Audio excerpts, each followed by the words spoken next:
3 serisi şu anda ülkemizde 715.000 TL ile satılıyor. Mercedes cephesine bakacak olursak 10.470 adet otomobil satmayı başardılar. En fazla satılan modeli ise...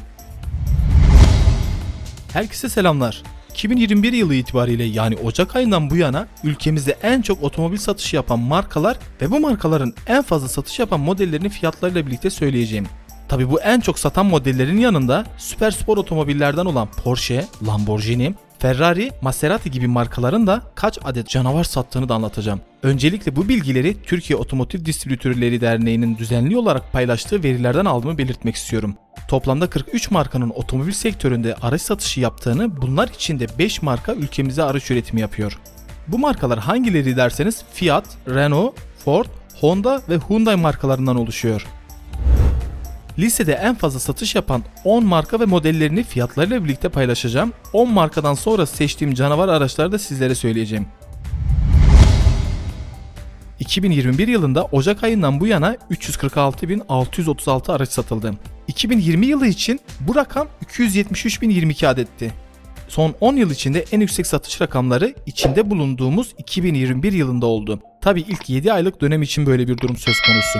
Bundan sonra nasıl bir satış olur bilemem. Şimdi en yüksek satış yapılan markaya geçebiliriz. Ülkemizde en fazla satılan marka 45.490 adet araç ile tabii ki de Fiat markası oldu. Ülkemizde üretilen Fiat markasından Egea Sedan 32.375 adet ile en fazla satılan araç oldu. Egea'nın fiyat listesi 154.000 TL ile 253.000 TL arasında oluşuyor. İkinci sıradaki markaya açıkçası bayağı bir şaşırdım. İlk gördüğümde vay anasını dedim. Çünkü 43.631 araç ile premium'a yakın araç ürettiğini iddia eden Volkswagen markası yer alıyor. Volkswagen markasında en fazla satılan araç ise 14.913 adet ile Türk halkının en fazla sevdiği araç olan Passat yer alıyor. Passat'ın liste satış fiyatı ise 497.000 TL ile 907.000 TL arasında değişiyor. Üçüncü sırada ise Renault markası yer alıyor ve şu ana kadar 40.753 adet otomobil satıldı. Bu satış rakamının %90'ını ülkemizde üretilen yerli otomobili ile elde etti. 19.425 adet ile Renault markasının Clio aracı kendi marka bünyesinde en fazla satılan modeli oldu. Clio'nun liste satış fiyatı 170.000 TL ile 231.000 TL arasında değişiyor. Dördüncü sırada ise Toyota markası yer alıyor. 30.329 adet otomobil satışı yapıldı ve bunların %95'ini ülkemizde üretilen modelleri yer alıyor. 27.424 adet ile Toyota markasının en fazla satan modeli Corolla oldu. 220.000 TL ile 417.000 TL arasında fiyatlara satılmakta. 5. sırada ise Skoda markası yer alıyor. 19.605 adet otomobil satışı yapan Skoda markasının kendi bünyesi içinde en fazla satış yapan aracı 5.373 adet ile Superb modeli oldu. Skoda Superb'in fiyatı 398.000 TL ile 913.000 TL arasında değişiyor. 6. sırada karşımıza ülkemizde yerli üretime geçen Hyundai markası yer alıyor. 19.070 adet otomobil satışı yapıldı ve satılan araçların içinde %62'si ülkemizde üretilen modelleri oldu.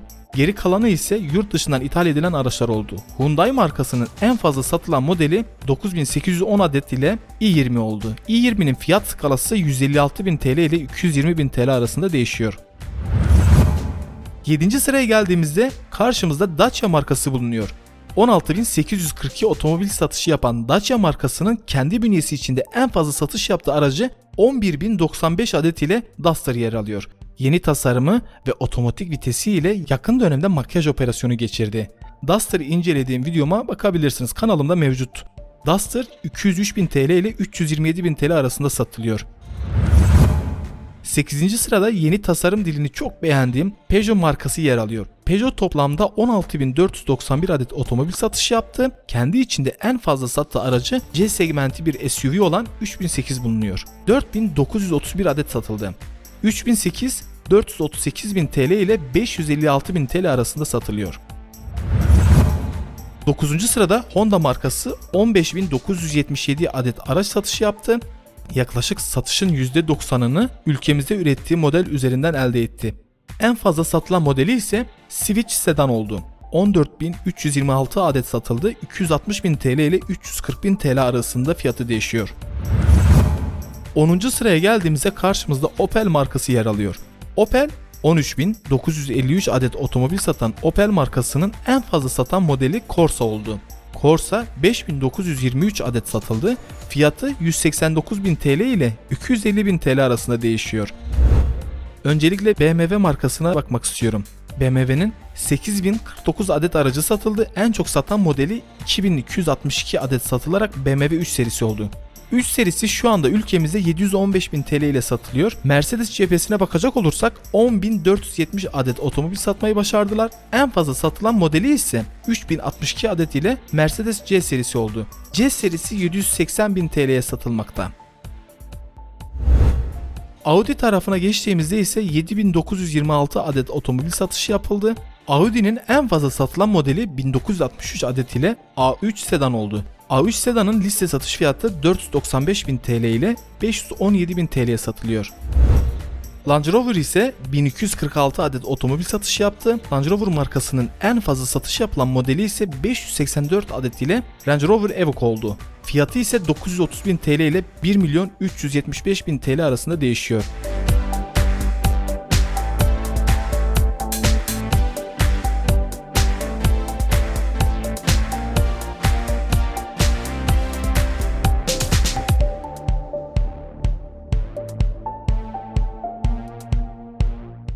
Porsche markasına geçtiğimizde 388 adet canavar sattı. Porsche markasının en fazla satış yapılan modeli 253 adet ile Taycan oldu ya da Taycan. Fiyatı ile ilgili net bir değer bulamasam da 1.700.000 TL'den başlayıp 3 milyon TL'lere kadar çıkıyor. 16 adet Ferrari, 19 adet Aston Martin, 8 adet Bentley, 54 adet Jaguar, 34 adet Maserati ve 8 adet de Lamborghini satışları yapıldı. Videonun sonuna geldik. Her şey gönlünüzce olsun. Kendinize iyi bakın. Esenle kalın.